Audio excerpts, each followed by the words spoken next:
This next presentation is on work, energy, and power. Some of the material from this PowerPoint has been previously covered, but will be covered here as a review.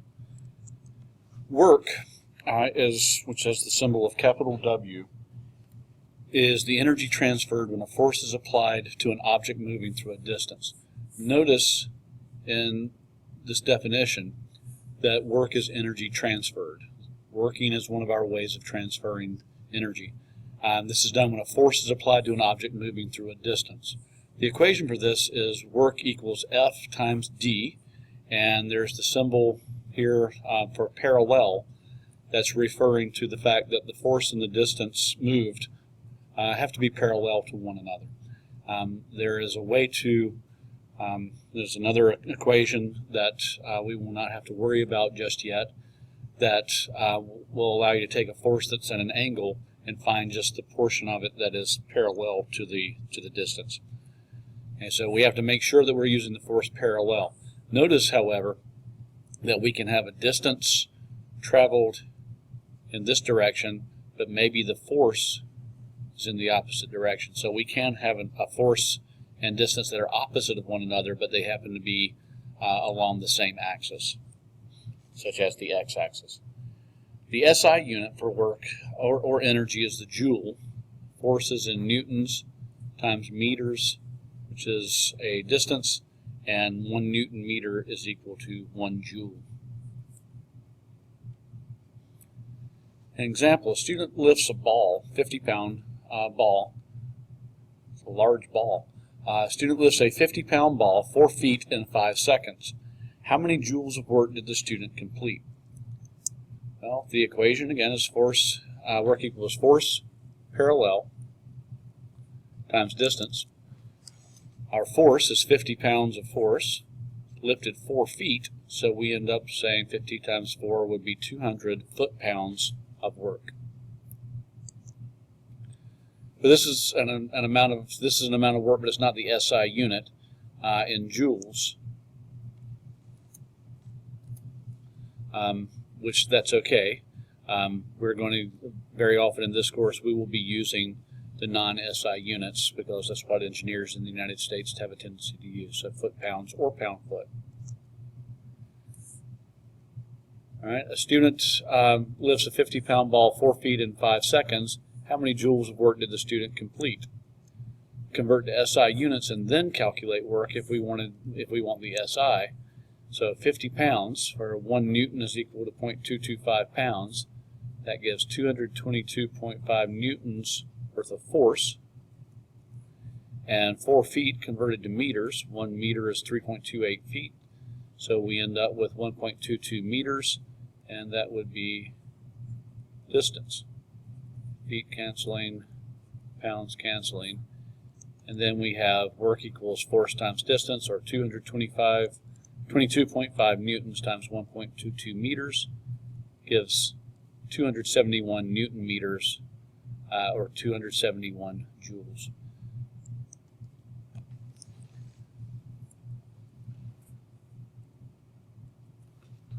So energy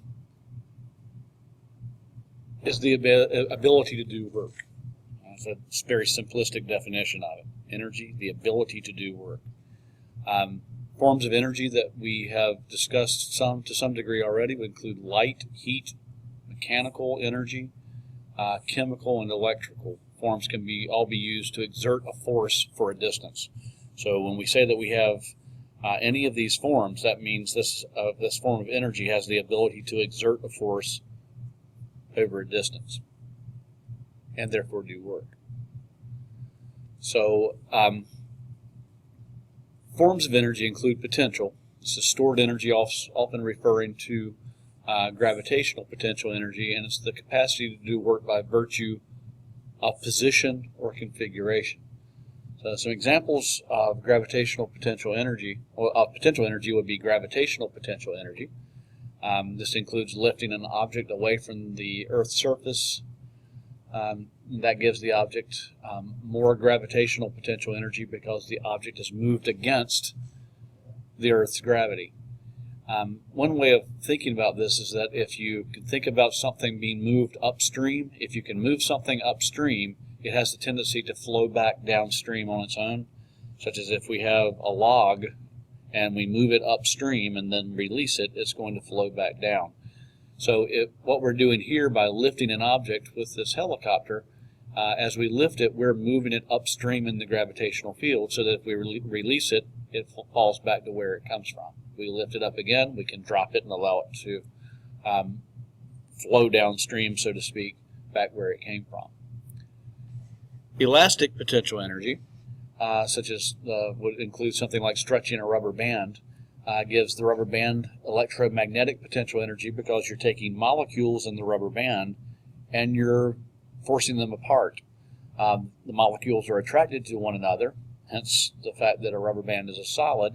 So when we stretch it, we're moving those molecules apart from each other, and they have the tendency, due to their mutual attraction, to come back together. Electrical energy would be another example of potential energy. Electrical potential energy means that you've applied a voltage to a conductor, and that gives the conductor electromagnetic energy because the electrons have not yet given in to the electromagnetic force. So applying, for instance, if you were to take a battery and put it into a circuit and open the switch so that no electrons can flow around the circuit, then between the two ends of that battery we have electrons that are separated, and if they have the ability to, they could flow back, in the case of our circuit, through the wire to get from one side of the battery to the other. Chemical energy would be electrons in molecules of fuel, for instance, have electromagnetic potential energy because they've not yet fallen closer to the nuclei of their product that can be formed during a combustion. So, for instance, a fuel that we could burn, such as gasoline, during the burning process, electrons are going to flow, and we're going to end up with some much more stable, low-energy products, mainly carbon dioxide and water. So chemical potential energy would be the potential energy in the fuel that is not yet burnt. And then we have thermal or heat energy. Thermal or heat energy would involve changes among the solid, the liquid, or gaseous states, or those changes are electromagnetic potential energy because the molecules have overcome the attraction between electrons in one molecule and the nuclei of neighboring molecules. So if we're going to, for instance, if we transfer heat to something, we're going to begin stretching or moving particles farther apart because heated objects expand. We're going to begin moving some of those particles apart, and as we do that, that increases their potential energy.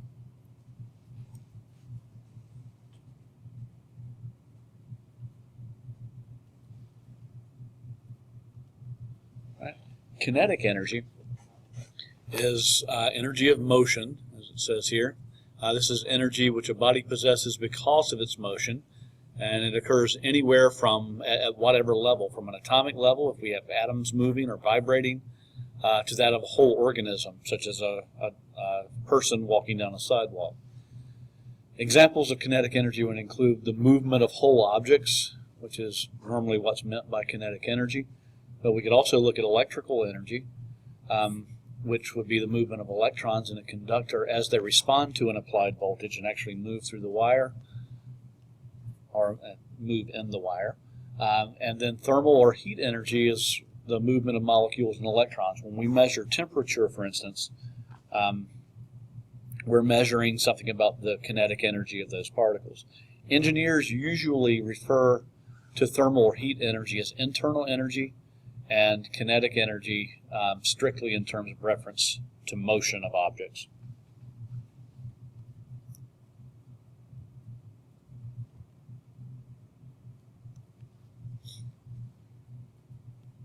All right, so energy transformation.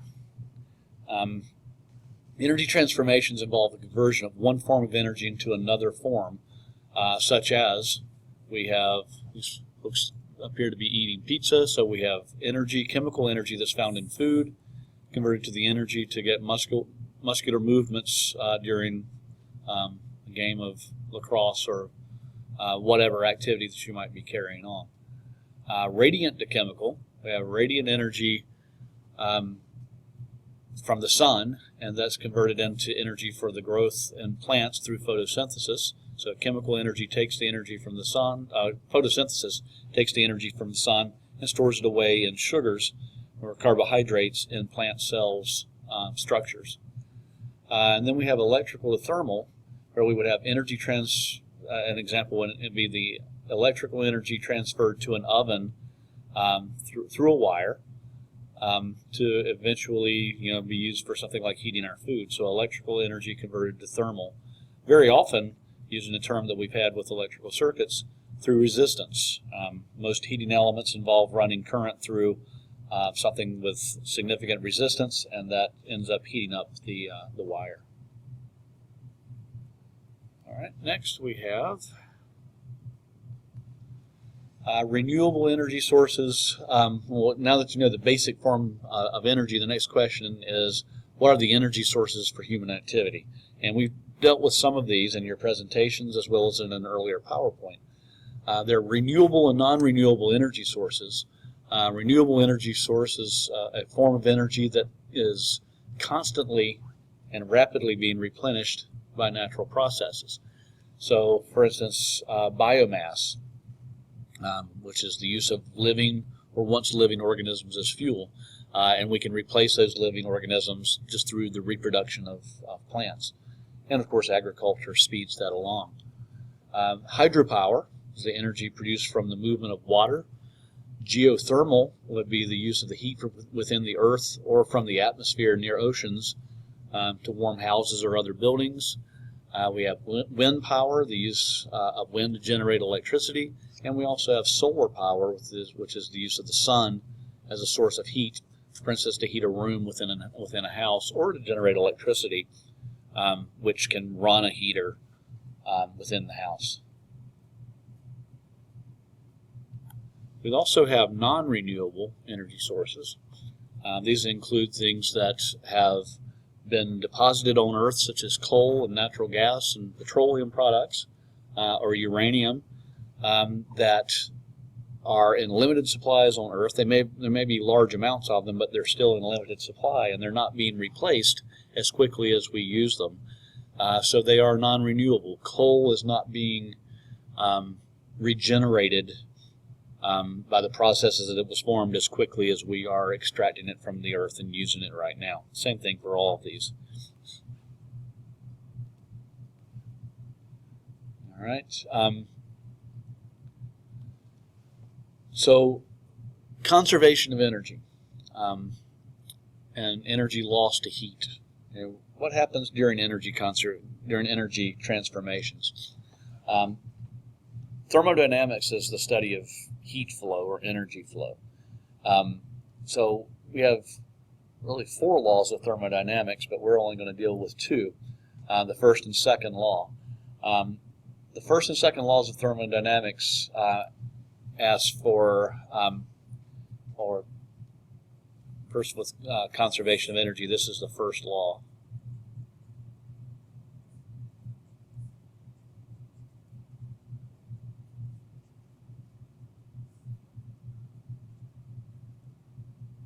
First law of thermodynamics says energy can be created or destroyed, but it can change form from one form to another, but it cannot be created or destroyed.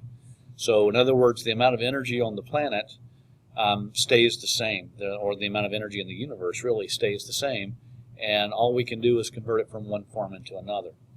Then we have this statement that energy is lost to heat, and the term lost is in quotation marks. When an input of energy is changed to an output of energy, some of the output is usually heat energy. So why is lost in quotation marks? Well, that's because energy is never actually lost. It's only transformed into heat. This is often lost because unless there's a lower temperature to where the energy can flow, it can't be transformed back into another form. So even if there is a colder reservoir for the heat to flow to, that colder reservoir is called a heat sink. The second law of thermodynamics puts an upper limit on how much of the heat energy can be transformed back into another form. Conservation also has a second meaning besides this. Conservation also means trying to do more with less, trying to make do with less. And this common way of saying conservation, for instance, we conserve energy by setting our thermostats to a colder temperature for heating in the winter and a warmer temperature for air conditioning in the summer. So we're not using as much. We're trying to get by with less. So conservation of energy from a physics/chemistry standpoint is this. And that energy lost to heat is not truly lost. Heat is just another form of energy. But in most cases, that heat is lost its usefulness.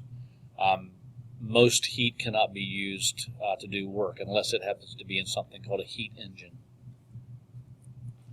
All right, let's move on. Still looking at energy conservation. All right, or energy conversion. Examples of energy conversion for making electricity. We have one example here with fossil fuels. Fossil fuels begin with chemical potential energy of the petroleum that we're using, or some sort of fossil fuel such as coal. Is generally burned and generates heat. So as the chemical bonds go through their changes, heat is going to be a product. This is called an exothermic chemical reaction during the burning. That heat is used to heat something, such as water, for instance, and that heated water may be used for turning some sort of rotary-powered generator, or a turbine, which would turn a generator, and that's going to generate electricity. So burn the chemical fuel, generate heat, heat up some water, let the steam turn a turbine, and that's going to end up generating electricity. For solar, we're taking sunlight and we're using something called the photoelectric effect to generate electric current. So the sunlight generates electricity directly on certain sorts of surfaces. Wind turbines, kinetic energy of the wind converts to the turning windmill, the turning blades on the windmill, which turns a generator and generates electricity. Hydroelectric, we have water stored in a high position, such as behind a dam or in a water tower. But primarily it would be, if we're talking about generating electricity eventually, it would be behind a dam. The water flows through pipes to turn a turbine, which turns a generator, which makes electrical energy. And then there's nuclear, which has much the same effect as this up here. Nuclear, we have nuclear processes generate heat when put in the right amounts. That heat heats water. So a nuclear reactor, the process of the nuclear reactor generally functions to generate heat to heat water, which converts to steam, which turns a turbine, which turns a generator and makes electricity.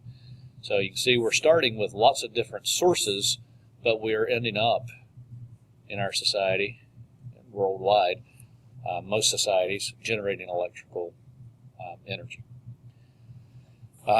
We also can have, this says vehicle system conversion, where we start with chemical energy in the form of gasoline or diesel fuel, and we get mechanical energy and also lots of heat.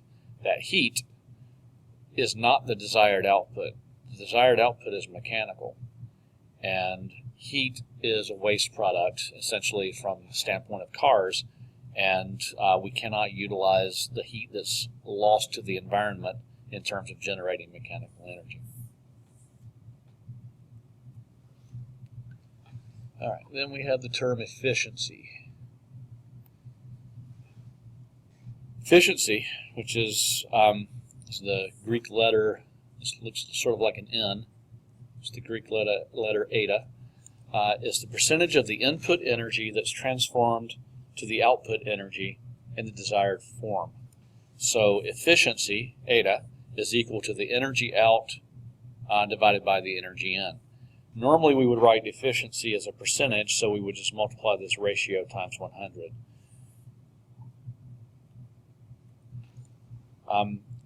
Let's get back to this slide for just a moment. So most electric power plants and combustion engines have an efficiency of around 30%, which is not very high, it seems, but 30% for our most efficient engines. For coal power plant, 30% of energy from the coal ends up as electricity. So the majority of that's going to be in the form of heat. The rest of the energy goes out the smokestack as thermal energy and the flue gases that come out. If the power plant is co-generating, it captures energy, that energy as a useful output, heating a building, for instance. So some of the heat energy that would be going up the stacks can actually be channeled through, let's say, the floors of the building, generating some heat. And then you can increase the efficiency of the use of the energy by up to, say, 80%. In a car engine, the efficiency is also around 30%.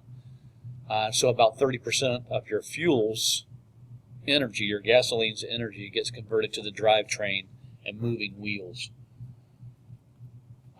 Efficiency can also have a second meaning besides our equation definition. It can also mean, it's in common language, trying to accomplish the same result with less. So you're being more efficient if you can do the same thing but with less. So in this common meaning, for instance, we get an energy efficient air conditioner, for instance, that can cool our house by the same amount but uses less electricity. Efficiency and conservation are two complementary strategies for using less energy for human society. We use less, and then we try to use what we do use more efficiently. At least we hope we do. Because to a consumer, all of that comes down to the bottom line of their checking account each month. So we can measure efficiency and conservation in terms of how much we have to spend, for instance, for our electric bill. So what are our current energy concerns?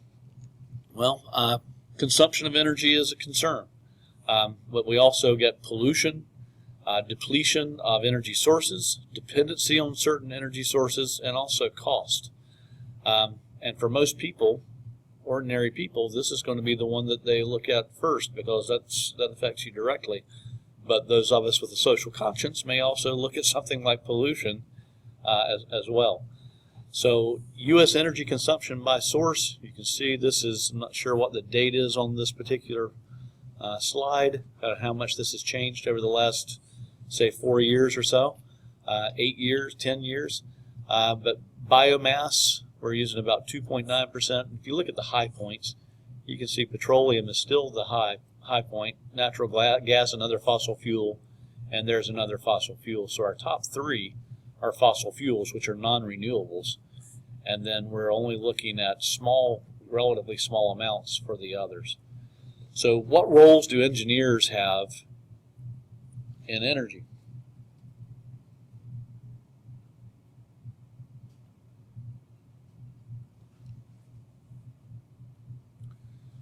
Well, one of those things would be to increase efficiency, to increase, for instance, that there may be some forms of energy that in the past haven't been efficient enough for us to use on a large scale.